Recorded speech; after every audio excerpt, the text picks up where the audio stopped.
अस्सलामुअलैकुम वरहमतुल्लाहि वबरकातुहू। कैसे बेटा आप लोग सब खैरियत से? जैसे आप सब जानते हैं कि कल हमने सैम्पल पेपर जो पीएमसी ने दिया था हमें फ़िज़िक्स के हवाले से, उसका पहला सैम्पल पेपर का हमने 3 क्वेश्चंस कर लिए थे और आज उससे कंटिन्यू करेंगे और उम्मीद है कि आज सारे के सारे रिमेनिंग 27 क्वेश्चन सैम्पल पेपर 1 के हम सॉल्व कर लें।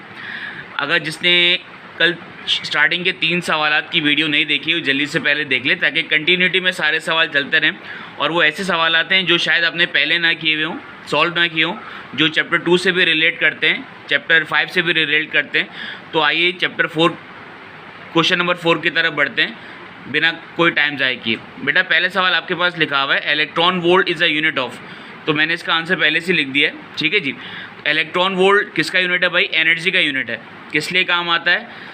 सब एटॉमिक पार्टिकल्स के लिए काम आता है, ठीक, क्योंकि इनकी एनर्जी छोटी होती है सब एटॉमिक पार्टिकल्स की, तो इस वजह से इलेक्ट्रॉन वोल्ट्स यूज़ करते हैं। ये तो बहुत ही आसान सा सवाल था। क्वेश्चन नंबर 5 की तरफ बढ़ते हैं। क्या लिखा हुआ है? What is 1 radian in degrees approximately, मतलब 1 रेडियन कितने डिग्रीज के बराबर है वो बताइए अप्रॉक्सीमेटली, ठीक है जी। अब बहुत सारे बच्चों को इसकी वैल्यूज़ डायरेक्ट याद होती हैं, लेकिन मैं कॉन्सेप्ट के ज़रिए आपको समझाना चाह रहा हूँ ताकि आपको मसला ना हो और इससे रिलेटेड अगर कोई और भी सवालात आपके पास आ गए तो आपको परेशानी नहीं होगी बेटा, ठीक है। तो आइए उस कॉन्सेप्ट की तरफ बढ़ते हैं। जिनको डायरेक्ट याद है बहुत अच्छी बात, लेकिन वो कॉन्सेप्ट भी बेटे की आसानी से समझ लीजिएगा। अच्छा बेटा, तो ये सवाल एक सर्कुलर मोशन से रिलेटेड है, chapter number 4 first year physics. तो बेटा मैंने एक सर्कुलर मोशन बना लिया, सर्किल बना लिया। सेंटर से यहाँ तक का फासला रेडियस है, यहाँ से यहाँ तक बोलें, कहीं तक का भी बोलें बेटा फासला आर ही कहलाएगा।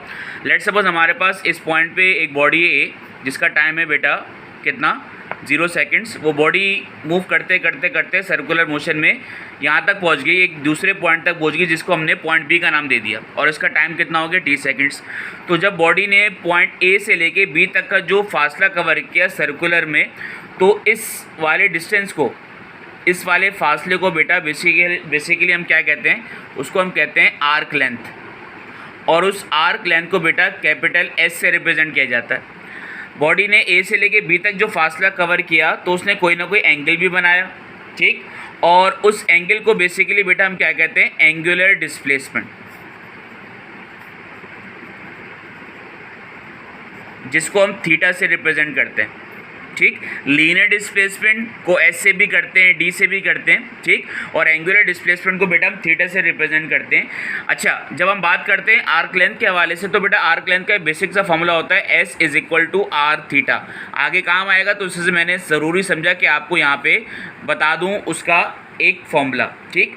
अच्छा, एक बात ज़रा आपको बताता चलूँ कि वो 1 रेडियन के हवाले से बात कर रहा है, तो आपको ये बात पता होनी चाहिए कि ये जो थीटा है ना बेटा, वो मेजर होता है रेडियन में या फिर डिग्रीज़ में, जो बात आपको बहुत अच्छे तरीके से पता है।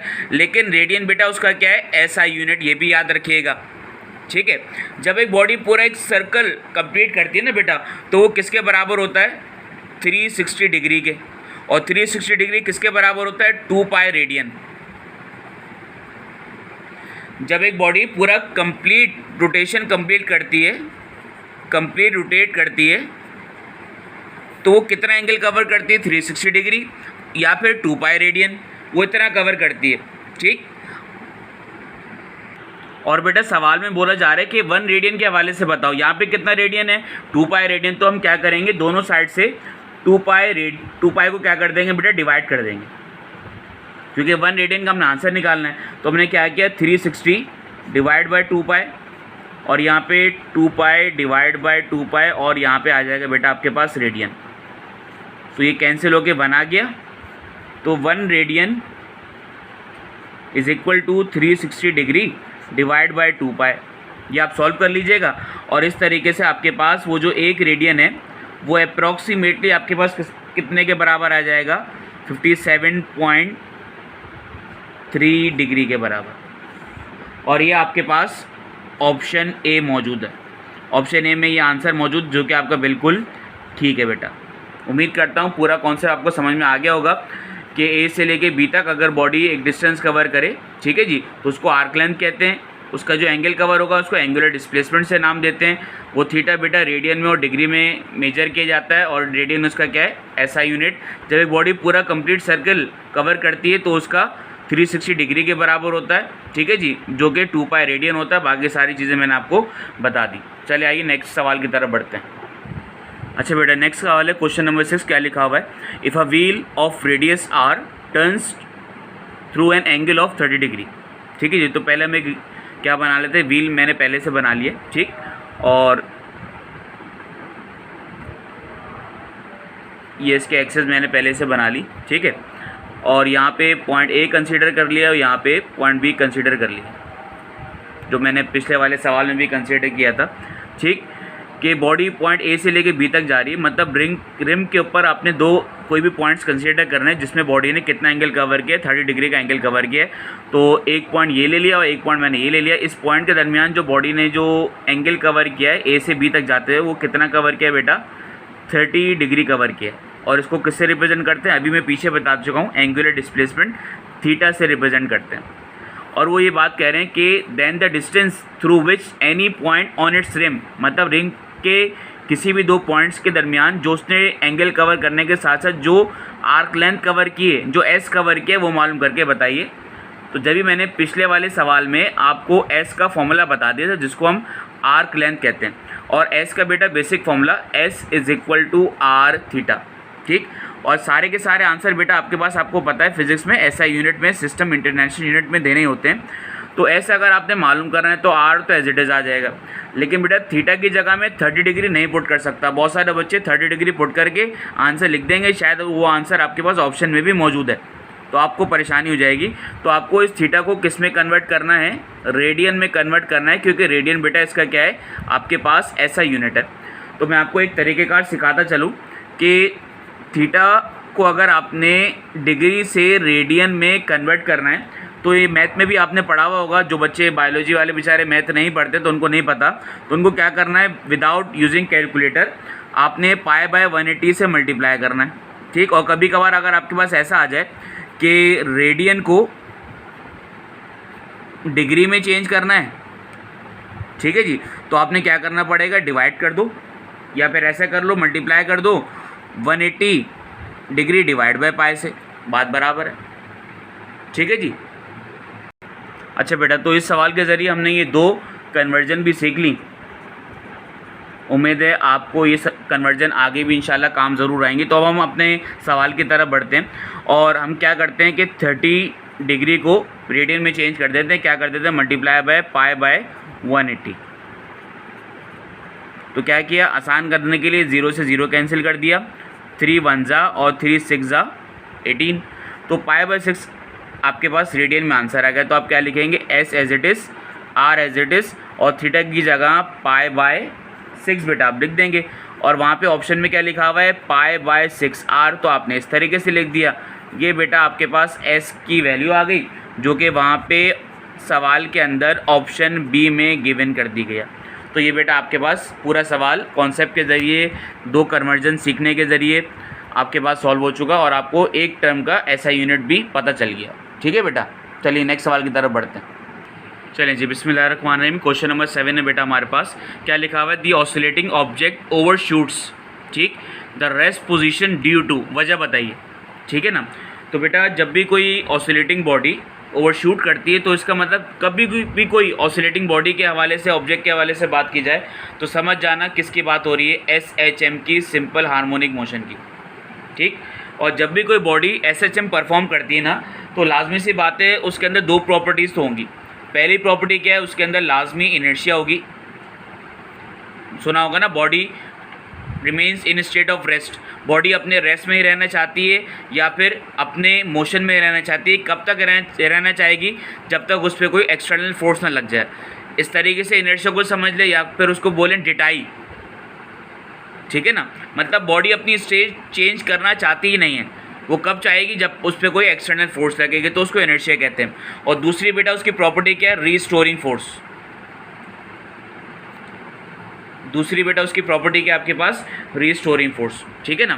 तो मैं आपको एक एग्जांपल के तौर पे एक बात बता दूं, ठीक। हमारे पास सिंपल पेंडुलम, जो कि SHM की एक एग्जांपल है, चैप्टर नंबर 8 में आपने पढ़ा होगा। सिंपल पेंडुलम आपके पास SHM की एक एग्जांपल है। ये रही बेटा आपके पास एक रिजिड सरफेस, ये रहा आपके पास स्ट्रिंग, ये रहा आपके पास स्फीयर, ठीक। ये इस पॉइंट को आप कहते हैं initial point, rest point, equilibrium point, mean position, कुछ भी आप कह सकते हैं। अच्छा, यहाँ से आपने बॉडी पे फोर्स लगाई और बॉडी ने डिस्प्लेसमेंट कवर करके यहाँ तक आ गई, ठीक। अगर ये वाइब्रेटरी बॉडी है तो वापसी आएगी बेटा ये, अगर वाइब्रेटरी नहीं है तो ये बेटा वहीं पे अटक जाएगी। ये वाइब्रेटरी बॉडी है तो वापसी आएगी किसकी वजह से? रीस्टोरिंग फोर्स की वजह से।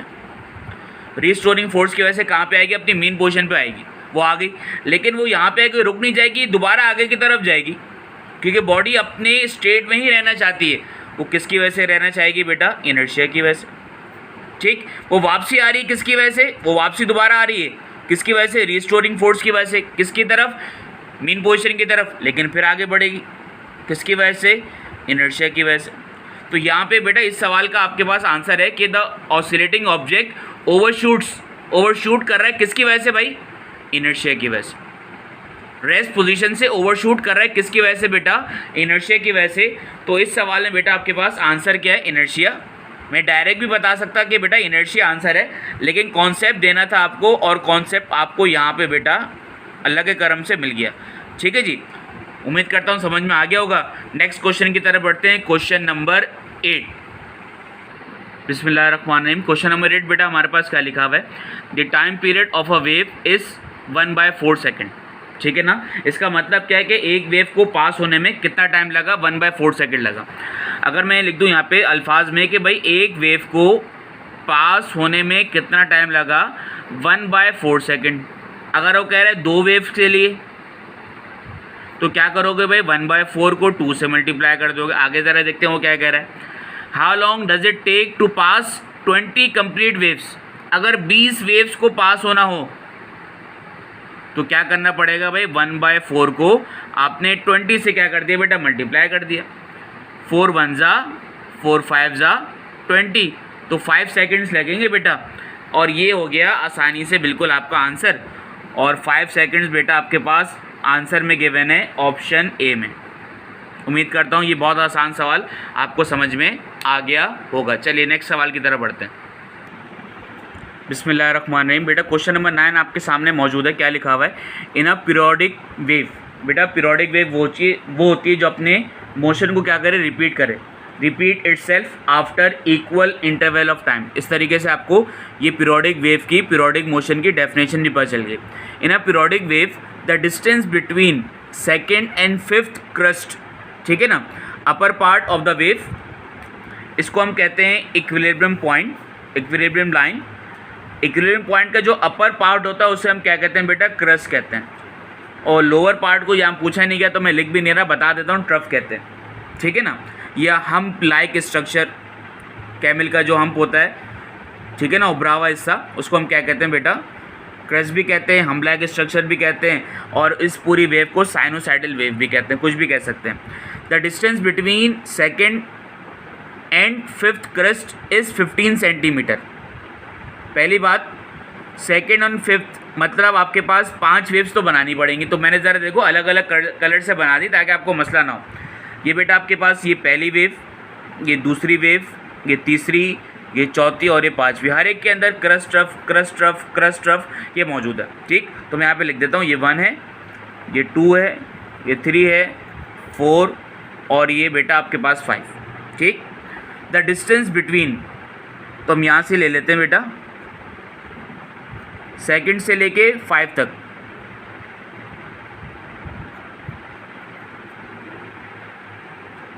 और यहाँ से लेके यहाँ तक जो डिस्टेंस कवर किया है वो कितना कवर किया गया है? 15 सेंटीमीटर कवर किया गया है, ठीक।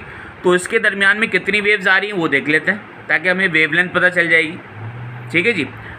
तो ये देखो बेटा, यहाँ से लेके यहाँ तक आपके पास ये हो गई एक वेव, ठीक। फिर हम अगर यहाँ से यहाँ तक चलें, ये हो गई बेटा हमारे पास दूसरी वेव। फिर यहाँ से लेके यहाँ तक चलें तो ये बेटा हमारे पास हो गई तीसरी वेव। तो 1 2 और 3, 3 वेव्स कवर किए, मतलब 3 वेवलेंथ कवर किए और जिसका डिस्टेंस बेटा कितना है? 15 सेंटीमीटर, ठीक है जी। आगे का कह रहा है what is the wavelength of the wave. Wavelength मालूम करके बताइए। तो आपने क्या किया? लैम्डा को यहीं पे रखा, 15 को 3 से क्या कर दिया बेटा, डिवाइड कर दिया, और आपके पास बेटा वेवलेंथ क्या आ गई, 5 सेंटीमीटर आ गई। यही बेटा आपके पास इसका आंसर है, और ये आंसर बेटा आपको ऑप्शन बी में बहुत आसानी से नज़र आ जाएगा। ठीक है जी। क्रस्ट के बारे में आपने याद रखना है, पीरियोडिक वेव के बारे में आपने याद रखना है, एक वेव कहाँ से शुरू होती है कहाँ पे ख़त्म होती है, इसका आपने ध्यान रखना है। ठीक, दूसरी से पांचवें के दरमियान का डिस्टेंस गिवन गया था, तो हमने पहले वेवलेंथ मालूम कर ली। तो 3 वेवलेंथ जो बन रही हैं वो कितना डिस्टेंस कवर करनी है, 15 सेकंड का। तो एक वेव कितने करेगी, 5 सेंटीमीटर का, वो हमने पता कर लिया, जो कि ऑप्शन बी इसका बेटा बिल्कुल ठीक आंसर है। आइए क्वेश्चन नंबर 10 की तरफ बढ़ते हैं। बिस्मिल्लाहिर्रहमानिर्रहीम। क्वेश्चन नंबर 10 बेटा हमारे पास क्या मौजूद है, when an ideal gas of constant mass constant है, इस हीटेड, उसको हीट किया जा रहा है in a container of fixed mass, of fixed volume, मतलब उसका वॉल्यूम क्या है बेटा आपके पास, बिल्कुल फिक्स्ड है और कांस्टेंट मास है। ठीक, तो कह रहे हैं व्हाट इज़ द रीज़न बताइए for the increase in pressure of the gas, मतलब गैस का प्रेशर जो इंक्रीज हो रहा है उसका रीज़न बताइए। ठीक है, तो पहले हम क्या करते हैं, कंटेनर बना लेते हैं, क्योंकि जिसका वॉल्यूम क्या हो बेटा, फिक्स्ड हो।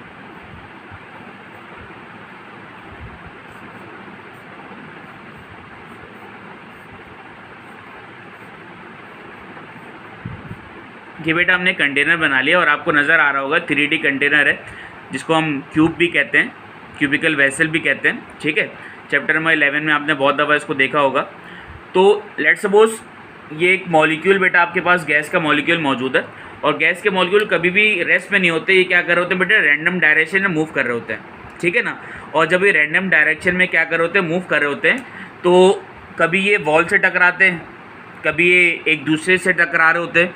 तो जब ये वॉल से टकरा रहे होते हैं तो प्रेशर एग्जर्ट करते हैं, अपना प्रेशर किस पे एग्जर्ट करते हैं बेटा, वॉल पे एग्जर्ट कर रहे होते हैं। और प्रेशर का बेसिक फॉर्मूला आपको पता होगा, pressure is equal to force upon area, मतलब ये प्रेशर एग्जर्ट कर रहे हैं किसकी वजह से, फोर्स की वजह से।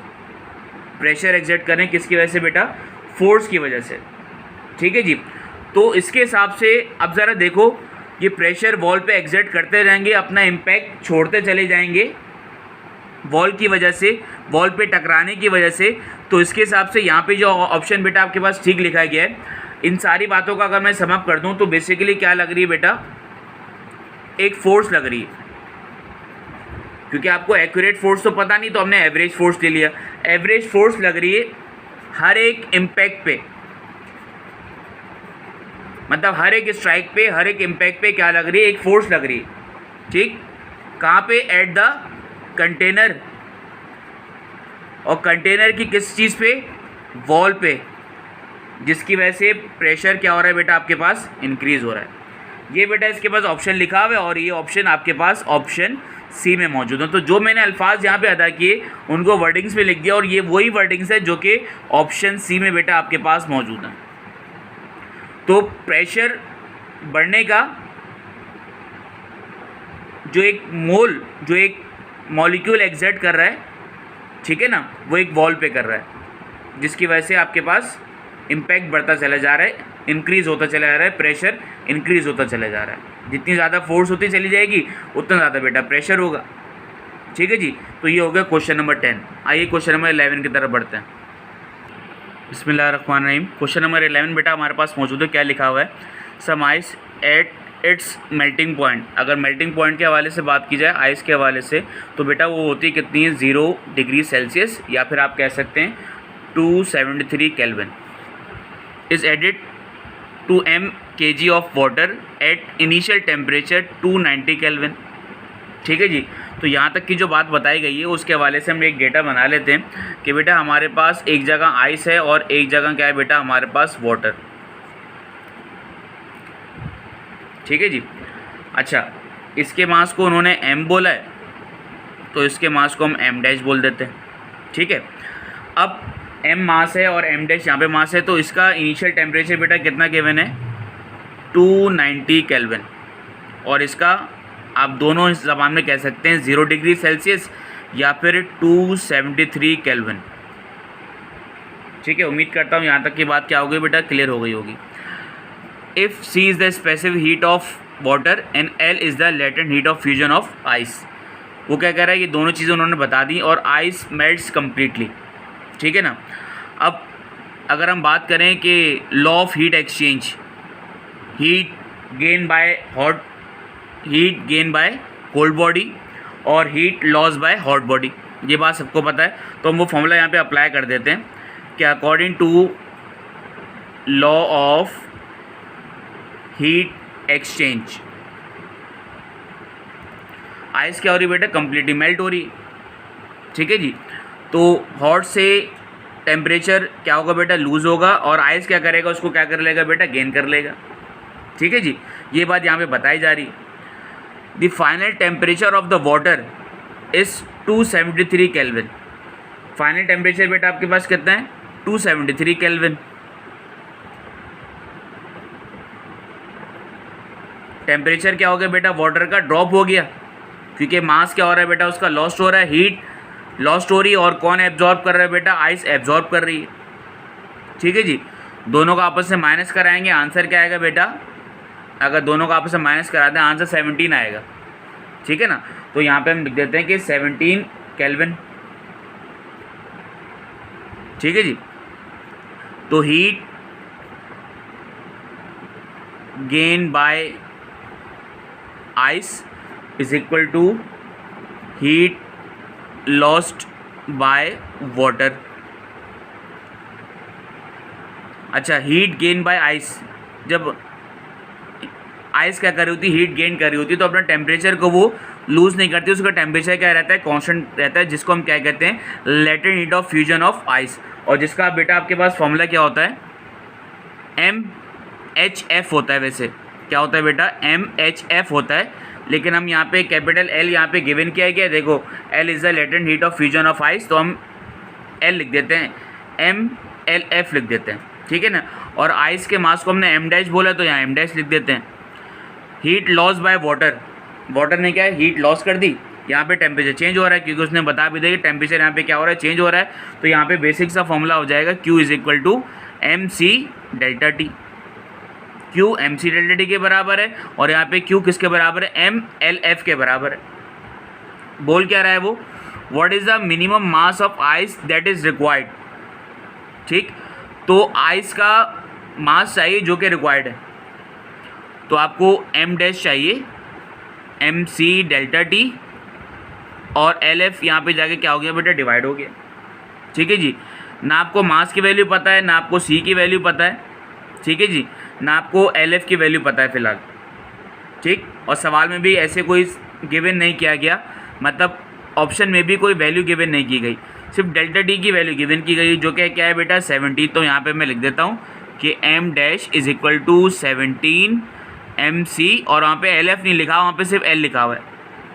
ये बेटा आपके पास इसका क्या आ गया, एक्यूरेट आंसर आ गया, जो कि ऑप्शन A में गिवन किया गया, ठीक है बच्चों। उम्मीद करता हूँ ये सवाल आपको समझ में आसानी से आ गया होगा। आगे की तरफ बढ़ते हैं, नेक्स्ट क्वेश्चन, क्वेश्चन नंबर 12 की तरफ। बिस्मिल्लाहिर्रहमानिर्रहीम। बेटा क्वेश्चन नंबर 12 हमारे सामने मौजूद है। क्या लिखा हुआ है, an ideal gas of n molecules, ठीक, are enclose in a container. मतलब आइडियल गैस के n molecules, n number of molecules enclose हैं एक कंटेनर के अंदर एट अ कांस्टेंट प्रेशर पे, जिसको P से रिप्रेजेंट किया जा रहा है।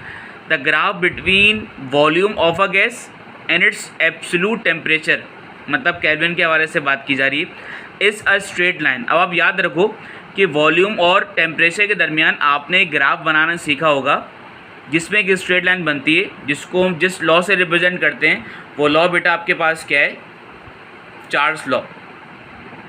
गलती से कुछ बच्चे चार्लीज लॉ बोल देते हैं, चार्ल्स लॉ है वैसे, ठीक है ना। तो उसका ग्राफ मैं छोटा सा बना देता हूँ, वैसे यहाँ पे ज़रूरत तो नहीं है, फिर भी मैं आपको बना के दिखा देता हूँ कि वॉल्यूम और टेम्परेचर के दरमियान बेटा आपके पास एक ग्राफ बनता है, और ये वो स्ट्रेट लाइन होती है, और इसको हम यहाँ पे एक्सटेंड करते हैं, और ये पॉइंट पे बेचो जो आपके पास होता है वो होता है 0 केल्विन, या फिर आपके पास होता है -273 डिग्री सेल्सियस, और जिस टेम्परेचर को हम क्या कहते हैं बेटा, एब्सोल्यूट 0 कहते हैं, ठीक है जी। आगे वो सवाल में कह रहा है, what is the gradient of graph. जिसने कल सवाल किया हो बेटा, मैं यहाँ पे दिखा देता हूँ एक दफ़ा पिछला सवाल, ये मैंने पूरे सवाल रिकॉर्ड करके रखे हैं मैं अपने पास, ठीक है बेटा। जिसने क्वेश्चन नंबर 1 आसानी से समझा हुआ है, जिसके अंदर स्लोप के हवाले से बात हो रही, तो ज़रा दोबारा देख लीजिएगा, आपको सवाल समझ में आ जाएगा, क्योंकि स्लोप का मैंने पीछे फॉर्मूला भी बताया हुआ है, ठीक। तो वो कह रहे हैं what is the gradient of graph, slope बताइए। तो भाई स्लोप का आपके पास बेसिक सा फॉर्मूला क्या है, delta Y upon delta X. Y axis पे क्या है और एक्सिस पे क्या है, उसको दोनों को डिवाइड कर दें। भाई वाई एक्सिस पे आपके पास क्या है, वॉल्यूम, और इधर क्या है बेटा आपके पास टेम्परेचर। अब वी अपॉन टी तो आंसर वहाँ पे गिवन नहीं है, ठीक है ना। तो इसका मतलब यहाँ पे दो चीज़ें और हैं, मतलब सवाल में पी भी गिवन है, सवाल में एन भी गिवन है, मतलब इसका भी कुछ ना कुछ काम होगा। तो जनरल गैस इक्वेशन लगा देते हैं, P V is equal to N R T. अब इस फॉर्मूले को इस फॉर्म में चेंज करते हैं वी अपॉन टी में। तो वी को बेटा मैं यहीं पर रख देता हूँ, टी जो मल्टीप्लाई आ रहा है यहाँ पे आके डिवाइड, स्मॉल एन आर और ये पी यहाँ पे आके डिवाइड हो जाएगा, ठीक। V upon T is equal to N capital R और पी। अच्छा वहाँ पे ऑप्शन में लिखा हुआ है V upon T is equal to capital N R upon P, और मासूम बच्चे क्या करेंगे, उस पर टिक लगा देंगे। बेटा वो capital N number of molecules है, और यहाँ पे स्मॉल एन बेटा आपके पास क्या है, नंबर ऑफ मोल्स। दोनों में बेटा ज़मीन आसमान का फ़र्क है, तो ये गलती मत कीजिएगा। तो इसका मतलब इधर भी हमने कुछ ना कुछ करना पड़ेगा। तो उसके लिए मैं क्या कर रहा हूँ, 1 अपॉन पी को बेटा अलग कर रहा हूँ, एन को अलग कर रहा हूँ और आर को अलग कर रहा हूँ। इस एन और आर के बेटा अलग अलग क्या करने जा रहे हैं, फॉर्मूलाज पुट करने जा रहे हैं। तो बेटा एन का हमारे पास नंबर ऑफ मोल्स का फॉर्मूला होता है हमारे पास in terms of number of molecules divide by N A, ठीक। एक वैल्यू तो यहाँ पुट कर देंगे। और जनरल गैस कांस्टेंट आर का formula in terms of Boltzmann constant बेटा वो क्या होता है, K is equal to R upon N A. N A यहाँ पे डिवाइड वहाँ जाके मल्टीप्लाई, तो K multiply by N A is equal to R. अब इन दोनों फॉर्मूलाज को पुट कर देंगे इस इक्वेशन में, तो बेटा 1 अपॉन पी आपके पास आ जाएगा, ठीक। स्मॉल एन की जगह एन अपॉन एन ए, ठीक है जी, और आर की जगह के एन ए आ जाएगा बेटा। उससे होगा क्या, एन ए से एन ए क्या हो गया बेटा, कैंसिल। आपके पास V upon T is equal to N K upon P. ये बेटा आपके पास बिल्कुल ठीक आंसर है। तो what is the gradient of the graph, तो बेटा ये ग्रेडियंट आपके पास इसका आंसर आ रहा है। ये ग्रेडियंट मतलब स्लोप के हवाले से बात की जा रही है, तो इसका आंसर क्या है, नंबर ऑफ मॉलिक्यूल्स आपके पास क्या है, बोल्ट्जमैन कांस्टेंट, ठीक है जी, और पी क्या बेटा, प्रेशर। और इसका आंसर बेटा आपके पास ऑप्शन सी में आपको बिल्कुल ठीक अंदाज में मिल जाएगा। बच्चे गलती क्या कर रहे थे इसमें, मैंने वो भी बता दिया कि वो यहीं पे टिक कर रहे थे, इसको वही समझ रहे थे। देखो बेटा इस फॉर्मूले में, इसके आंसर में और इस आंसर में कितना फ़र्क है। हाँ पी तो बिल्कुल सेम है, लेकिन के यहाँ पे आर मौजूद है, यहाँ स्मॉल है नंबर ऑफ मोल्स, और यहाँ पे नंबर ऑफ मॉलिक्यूल्स मौजूद है। तो यहाँ पे ज़मीन और आसमान का फ़र्क है। उम्मीद करता हूँ समझ में आ गया होगा। नेक्स्ट सवाल की तरफ बढ़ते हैं, जो कि इंतहाई काफ़ी ज़्यादा आसान है, बहुत जल्दी हो जाएंगे, ठीक है बेटा। आगे क्वेश्चन नंबर 13 की तरफ बढ़ते हैं। बिस्मिल्लाहिर्रहमानिर्रहीम। अच्छा बेटा क्वेश्चन नंबर 13 इंतहाई हमारे पास आसान सवाल है। क्या लिखा हुआ है, if 2 point charges of charge Q1 and Q2 are placed at a distance of, ठीक है जी, वो डिस्टेंस का सिंबल हमें नहीं गिवन किया गया, वो हम आर ही सपोज करेंगे। The force between them is proportional to. भाई ये आसान सा सवाल आपके पास नज़र आ रहा है, कूलम्स लॉ से रिलेटेड है।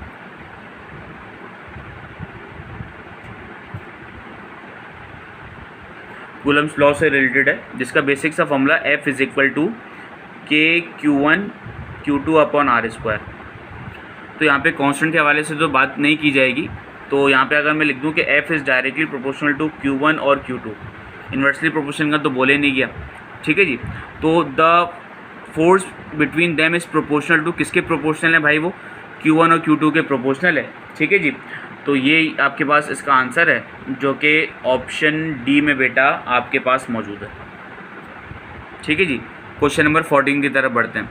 इंतहाई आसान सवाल, चैप्टर नंबर 14 से related, second year physics. And charge is moving with a velocity v। एक चार्ज है, q से रिप्रेजेंट कर लेते हैं, मैं यहाँ पे लिख देता हूँ। एक चार्ज है बेटा हमारे पास q, जो v वेलोसिटी से मूव कर रहा है, ठीक है। इस enters in a uniform magnetic field, किसमें, मूव कर रहा है बेटा यूनिफॉर्म मैग्नेटिक फील्ड में। The direction of V is perpendicular to B। बहुत दफ़ा आपने पढ़ा होगा फोर्स के दो फॉर्मूलाज हैं, F is equal to Q V B sine theta, और अगर कंडक्टर के हिसाब से तो F is equal to BIL sine theta. ठीक, जहाँ भी परपेंडिकुलर होता है बेटा तो फोर्स क्या लगती है, मैक्सिमम लगती है। अगर परपेंडिकुलर ना हो, पैरेलल हो या एंटी पैरेलल हो मैग्नेटिक फील्ड के, तो वो बेटा आपके पास फोर्स मिनिमम हो जाती है, ज़ीरो हो जाती है। एंगल पे भी डिपेंड करता है और कॉन्सेप्चुअली भी डिपेंड करता है। वो आपको सिखाया गया होगा, आपके टीचर ने ज़रूर इस बात पे फोकस ज़रूर किया होगा। ठीक है जी। तो वो कह रहा है कि एक चार्ज जो है v वेलोसिटी से मूव कर रहा है, एंटर कर रहा है मैग्नेटिक फील्ड में। द डायरेक्शन ऑफ v, जो डायरेक्शन है v की, वो है परपेंडिकुलर टू v, एंगल 90 बना रही। What is the path of the charge particle inside the magnetic field. Magnetic field के इनसाइड द मैग्नेटिक फील्ड कुछ इस तरीके से क्रॉस से रिप्रेजेंट करते हैं। और अगर वो चार्ज आ रहा है परपेंडिकुलर मैग्नेटिक फील्ड के, तो वो हमेशा बेटा किस तरीके से मूव करेगा, वो बेटा हमेशा सर्कुलर मूव करेगा। किस तरीके से मूव करेगा बेटा, सर्कुलर मूव करेगा। और राइट हैंड रूल के हिसाब से ये चीज़ ओबे हो जाएगी, जो आपको आपके टीचर ने ज़रूर सिखाई होगी। तो मैं यहाँ पे पूरा नहीं बता रहा, आगे बढ़ रहा हूँ क्योंकि सवाल ज़्यादा हैं। ठीक है जी। तो सर्कुलर पाथ कवर होगा और यही इसका आंसर भी लिखा हुआ है बेटा, सर्कुलर पाथ, जो कि ऑप्शन बी आपके पास बिल्कुल ठीक है यहाँ पे। ठीक है जी। अच्छा, क्वेश्चन नंबर 15। अच्छा बेटा, मैंने बोला था कि 27 क्वेश्चन अभी साथ साथ करवा दूंगा एक साथ पूरी एक वीडियो में, लेकिन टाइम काफ़ी ज़्यादा हो चुका है। ज़्यादा होने से मुराद आधे घंटे से ज़्यादा वीडियो एक्सीड हो चुकी है, तो उससे कोशिश कर रहा हूँ यहीं पे मैं वाइंड अप कर दूँ और तीसरी वीडियो में रिमेनिंग 15 क्वेश्चन का, ताकि 3 पार्टीशन में हो जाएंगे ना, तो बच्चा भी, आप लोग भी इंटरेस्ट डेवलप करोगे, वरना ये बहुत सही तरीके से नहीं देख पाओगे और इंटरेस्ट भी नहीं हो पाएगा आपका। क्या लिखा हुआ है question number 15, Ohm's law is applicable. बहुत आसान सवाल है। Ohm's law is applicable when the temperature remains, क्या रहता है बेटा, कांस्टेंट रहता है। ये ओम्स लॉ की लिमिटेशंस में से है। ठीक है जी। तो ये हो गया बेटा आपके पास इसका आंसर। तो ये हो गया बेटा आपके पास, पहले मैंने 3 सवाल करवाए थे, बाकी 12 क्वेश्चन ये हो गए। इंशाल्लाह इसके बाद तीसरी वीडियो में रिमेनिंग 15 क्वेश्चन पूरे कर दूंगा। जब तक ये सीखिए, इसको समझिए, इससे रिलेटेड अगर कोई भी क्वेश्चन हो तो मुझे बताइए, आपके मसले को सॉल्व किया जाएगा। अपना ख्याल रखिएगा। अस्सलामु अलैकुम वरहमतुल्लाहि वबरकातुहू। अल्लाह हाफ़िज़।